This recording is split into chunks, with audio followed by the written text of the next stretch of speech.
Hello, my name is Emmy Van Wy, and I will be presenting my midterm for RD 460, Women in Development.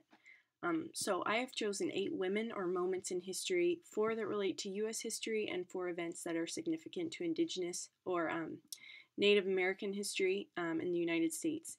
Each of these moments that I have chosen are important to me in a specific way, which I will discuss through each profile.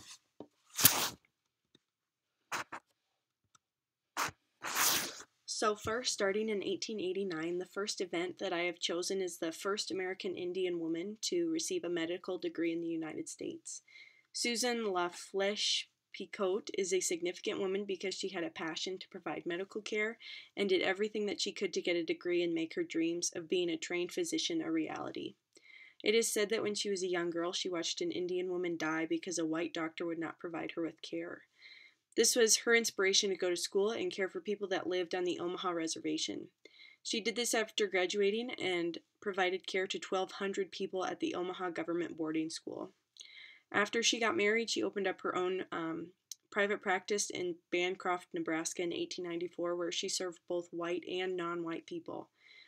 It was always her dream to open up her own hospital, and 2 years before she passed away, she made this dream a reality in the reservation town of Walt Hill, Nebraska. I chose this event as one of the 8 most important moments in the history of women and one of the 4 most important moments in women's Indigenous history because Susan was a dedicated woman who had a dream and she pursued it. She was outnumbered as both an Indian and as a woman, but she continued with her education and even opened a practice that helped white and non-white people. She is an inspiration and someone that I believe should be remembered. This moment encourages women and development because it shows all women, no matter what race, that it is possible to do whatever your heart calls you to. In addition, it is a reminder to let our prejudice go and to see other people as people, rather than separated by race or gender. Moving on to 1920, and perhaps one of the most remembered moments in history, is the passing of the 19th Amendment that granted women the right to vote. Women felt they deserved a voice in society, and they demanded that they be treated with respect. This event did not come without some hard work and dedication, though. Women campaigned and fought for the right to vote, which brought women of all different classes together for a common goal. This event in history reminds me that women are very powerful and deserve to be in high society positions alongside men. Women are still not treated equally today, but as we can see with the 19th Amendment, change can happen. And if women really bond together towards a common goal, we can make some pretty big changes. In 1945, the Anti-Discrimination Act was passed and became the first anti-discrimination law in the country. Elizabeth Peratrovich was an Alaskan Tlingit woman, and she fought for Native rights and served as an advocate for Alaska Native people. She experienced discrimination in Juneau where she lived when people would post signs saying natives not allowed or we cater to white trade only.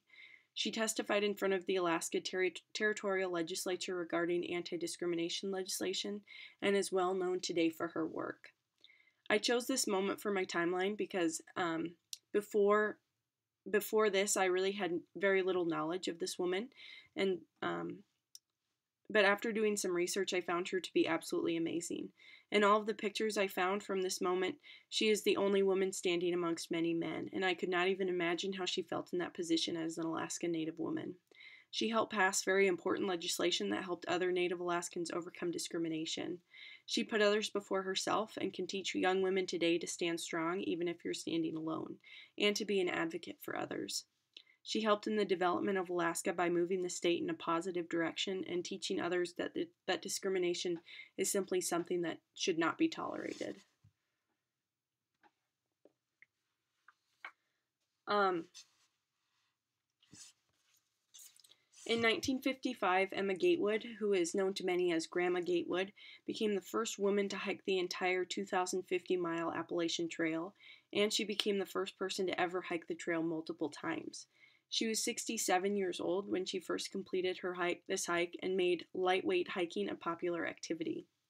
When she started hiking, she had a handmade denim bag that she had thrown over her shoulder and a walking stick to keep her balance, which you can kind of see in the picture.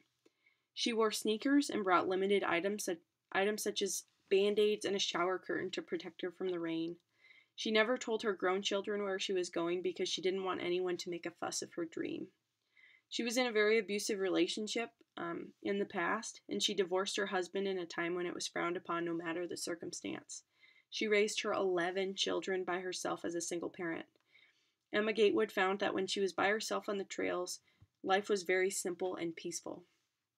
Grandma Gatewood is not necessarily someone that is in textbooks or is very well known, but I found her to be inspiring because of her determination.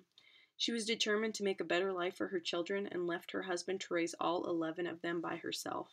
She never wanted to be praised or recognized. I find that if this 67-year-old woman can hike a trail in a pair of sneakers with no tent, then any woman can do what she sets her mind to.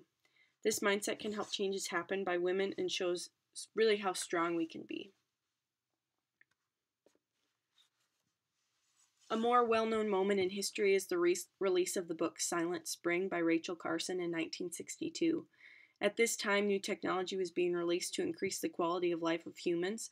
However, with the release of DDT and pesticides, many humans, animals, and really the entire environment were suffering. Rachel Carson was a very quiet and reserved woman, but she knew that something had to be done, so she brought everyone's attention to DDT and showed that it was doing more harm than good. And she also focused on the correlation between DDT and cancer.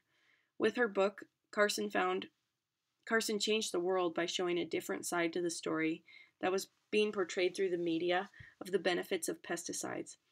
When President John F. Kennedy read the book, he created a committee to study pesticide use and called for oversight and reduction of the use. Silent Spring created a sensation, and people began to have a deeper connection with the environment. Rachel Carson did not portray the qualities often seen in leaders, such as aggressiveness and a strong voice. However, she is a leader in history for utilizing her skills in writing and research to bring awareness to the issue of pesticide use. I am inspired by Rachel Carson in this moment in history because it reminds me that anyone can be a leader and everyone has special gifts. When thinking about development, it is important to realize that everyone should have a voice, and leaders can be hidden amongst the crowd. Just because someone may not know show the qualities of a leader, it does not mean that they do not have the potential to do something big.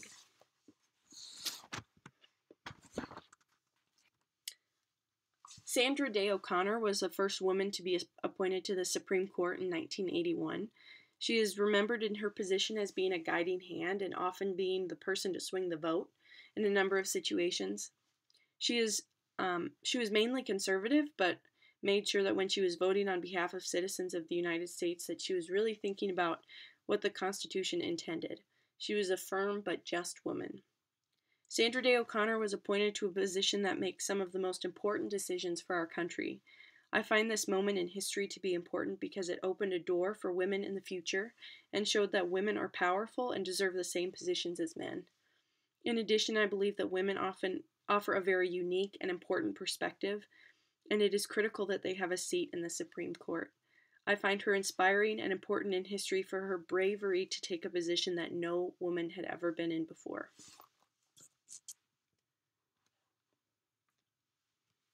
Skipping a few years to 1985, I would like to talk about the Katie John case and its importance in history. I went to school with Katie John's grandchildren and always saw her as a very powerful woman when I was growing up. She was one of the first people that I thought of for my timeline because of her strength. She demanded that the state allow her to fish where her ancestors had fished for thousands of years. She was a leader in many lawsuits against the state starting in 1985 that sought to open up the area where she fished, which is now part of Wrangell St. Elias National Park and Preserve. Today there is still no agreement, but Katie John is remembered for her dedication to her culture and desire to preserve the practices that she was taught. I believe that all women should know of Katie John and her dedication to her culture. She did not allow people to tell her what to do or how to live, and she fought for her children and grandchildren to have the opportunity to grow up the way that Native people had for generations before her. Women can make changes and fight for what is right, just like Katie John did.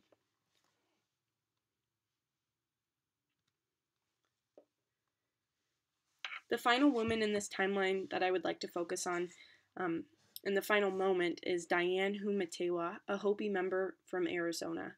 Just this past year in 2014, she became the very first woman to serve as a United States District Court judge. Well, the very first Native American woman to serve as a United States District Court judge.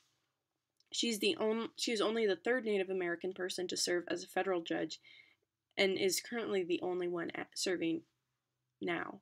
In Arizona, there are 21 reservations, and all felonies are tried in federal court. It is very overdue that a Native American woman serve and represent a community that previously did not have a voice.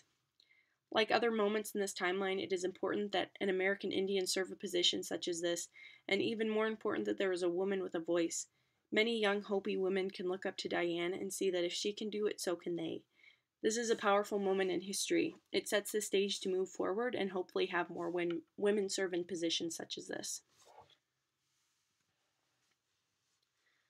In conclusion, each of these moments in history illustrate how important women are and how much power they can have if they set their mind to their dreams and keep moving forward. These women inspire me to follow my passions and dreams and to continue to show that women serve an important role in society. Thank you for watching, and here are my references for my presentation.